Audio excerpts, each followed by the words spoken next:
Hello दोस्तों, आपको हमारे YouTube चैनल में स्वागत है। आज हम सुनाने वाले हैं एक अधूरे प्यार की एक अधूरी कहानी। प्यार वो एहसास है जो हर किसी को नहीं होता। प्यार वो महसूस है जिसके अंदर खो जाने का दिल करता है। यही एक एहसास मैं आपको बताना चाहता हूँ। शाम का समय था, मैं अपने दोस्त का इंतजार कर रहा था। स्टेशन के बाहर हम लोग का बाहर कहीं घूमने जाने का प्लान था और मैं जल्दी पहुंच गया था। कुछ समझ नहीं आ रहा था कि मैं क्या करूं।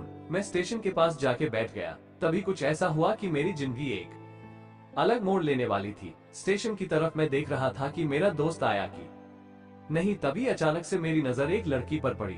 वो जो वक्त था, मैं पूरी तरह कुछ देर के लिए थम सा गया था। मैं सब भूल गया था कि मैं कहाँ हूँ, क्यों हूँ। बस मेरी आंखें उस लड़की की तरफ से हट ही नहीं रही थी और इस तरह से मैं उसे देखता ही जा रहा था। उसकी मासूम चेहरा, उसकी छोटी छोटी आंखें, उसके मासूम सा चेहरे पे वो मासूम सी उसकी हंसी, जैसे मानो कोई परी हो वो। उसे देख पहली नजर में मानो दिल को कुछ होने लगा था।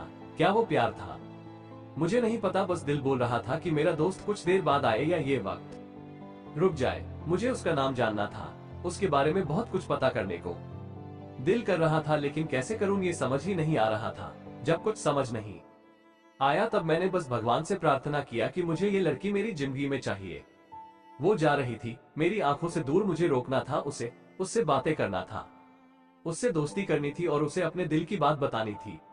लेकिन कैसे, यही सवाल बस बार बार मेरे मन में आ रहा था और मुझे बेचैन किए जा रहा था। मैंने फिर सोच लिया कि मेरी आंखों से दूर होने से पहले मुझे इसका नाम पता चल जाए तो मैं इससे अपना बनूंगा और शायद भगवान ने ही उसे भेजा होगा मेरे लिए, ये मैं समझूंगा। तभी भगवान ने चमत्कार कर दिया। पीछे से आवाज आया, प्रिया मैं यहाँ हूँ। फिर वो पीछे देखी तो मैंने देखा वहां से एक लड़की आवाज दी और वो उसके पास चली गई। तभी मैं समझा उस लड़की का नाम प्रिया था। मैं खुश हो गया और उस लड़की को मन किया जाके धन्यवाद बोल दूं, क्योंकि उसी के वजह से मुझे उसका नाम पता चला। बस तभी मैंने ठान ली, अब उसे अपना बनाना है, उसे अपनी जिंदगी में लाना है। फिर तभी मैं उसके पीछे जाने लगा कि अचानक ही पीछे से एक हाथ आया। पीछे देखा तो दोस्त आ गया था। अब मैं क्या करूं समझ नहीं आ रहा था। मैं क्या बोलूं उससे, कैसे मना करूं उससे, कैसे जाऊं मैं उसके पीछे। मैं इसी सोच में लगा रहा, तब तक वो मेरी आंखों से दूर जा चुकी थी। दिल मानो रोने लगा था और तभी मानो ऐसा लगा कि जैसे सब कुछ एक सपना सा था बस, और आंखें खुल गया तो सपना टूट गया। मैं वहां से चला तो गया अपने दोस्त के साथ, लेकिन पूरी रास्ते बस उसी के बारे में सोचता रहा। मानो मेरा दिल अब उसके ख्याल से निकलने को तैयार ही नहीं था। दूसरे दिन मैं कॉलेज लिए तैयार हो गया और मैं कॉलेज पहुंचा और बेंच पे जाकर बैठ गया। तभी दोस्त ने बुलाया और कहा, देख अपने कॉलेज में एक नई लड़की आई है।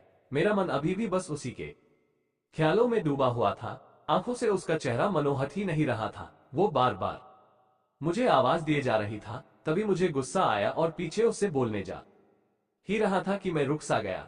मेरी नजर मानो फिर से एक बार सपनों में चला गया।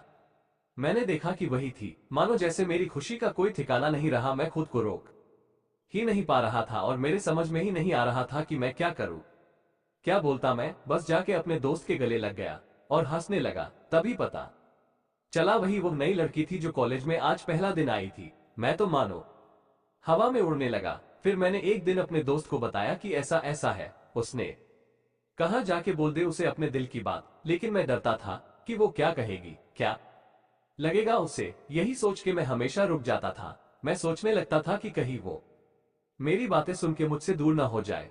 मैं उससे दूर नहीं होना चाहता था। मुझे ये एहसास हो गया था कि शायद वो भी मुझे पसंद करती थी, लेकिन वो कभी कुछ नहीं कहती थी। उससे लगता कि मेरे मन में उसके लिए कुछ नहीं है, लेकिन वो क्या जाने कि उसे पहली नजर में देख के ही मैंने उसे अपना दिल दे चुका था। दिन बीतते गए, हम लोग एक अच्छे दोस्त की तरह साथ रहते और बातें करते थे, लेकिन न कभी मुझे हिम्मत हुआ उससे कुछ भी कहने का। ना और ही उसे वक्त बीत गया और इस तरह हम लोग की पढ़ाई पूरी हो गई। लेकिन मेरे दिल में उसके के लिए अभी भी पहला और आखिरी प्यार था, और शायद उसके लिए भी। और इस तरह से हमें सबको अलग अलग कंपनी में जॉब लग गई थी। तभी बस एक दिन मैंने सोच लिया कि अब बस मैं उससे कल जाके दिल की बात बता दूंगा। मैं अगले दिन सुबह उठा और मैंने उसे फोन किया और उससे कहा कि मुझे मिलना है उससे। उसने मिलने के लिए हाँ कर दिया और इस बात से मुझे बहुत खुशी मिला। हम लोग ने एक समय निर्धारित किया था और मैं समय से पहले वहां उसका इंतजार कर रहा था। तभी मेरी नजर उस पे पड़ी, वही कपड़े, वही बैग, वही छोटी छोटी आंखें और चेहरे पे वही प्यारी से मुस्कान। मानो ऐसा लग रहा था कि वही पहला दिन हो जब मैंने उसे पहली बार देखा था। वो धीरे धीरे आ रही थी, मैं तो बस उसे देखता ही जा रहा था। फिर वो पास आती है, फिर वो मेरे सामने बैठ जाती है। तभी बस मैंने उससे कहा कि मुझे कुछ कहना है उससे। फिर तभी उसने भी कह दिया कि मुझे भी कुछ कहना है तुम्हें। मैं खुश हो गया, मुझे लगा कि आज वो भी अपने दिल की बात बोल देगी। फिर मैंने उससे कहा दिया कि तुम पहले बोल दो। उसने तो पहले मना किया पहले बोलने से, लेकिन मैंने ही जिद कर दिया कि पहले तुम बोले। और वो बोलने जा रही थी, मानो मेरी सांस रुक गए थे। उसकी बातें सुनने के लिए सब कुछ थम सा गया। बस ऐसा लगा मैं और वो और कुछ नहीं है आसपास। फिर उसने अपने बैग से एक कार्ड निकाला और दिया मुझे। वो जो पल था, वही पहला पल जब मुझे लगा कि मेरा सपना था और सपना टूटा। उस कार्ड में उसकी शादी का आमंत्रण था। बस फिर क्या, सब कुछ वहीं रुक गया। शायद मैंने बहुत देर कर दी उससे अपनी दिल की बात बताने में, शायद बहुत बहुत देर। फिर उसने मुझसे पूछा कि तुम क्या कहना चाहते थे। मैं क्या कहता। तब बात बदल दी और वो चली गई और मैं वही बैठे रह गया। मुझे उसे अपना बनाने का बस एक सपना ही था शायद, जो एक समय पे आकर टूट गया। वो आज का दिन और पहला दिन मानो क्यों आया था मेरी जिंदगी में, अब तक ये बात समझ नहीं आया। पहला दिन भी एक सपने की तरह है और कुछ देर बाद टूट गई। और ये आज का पल जो फिर से एक सपना बनकर पल में टूट गया।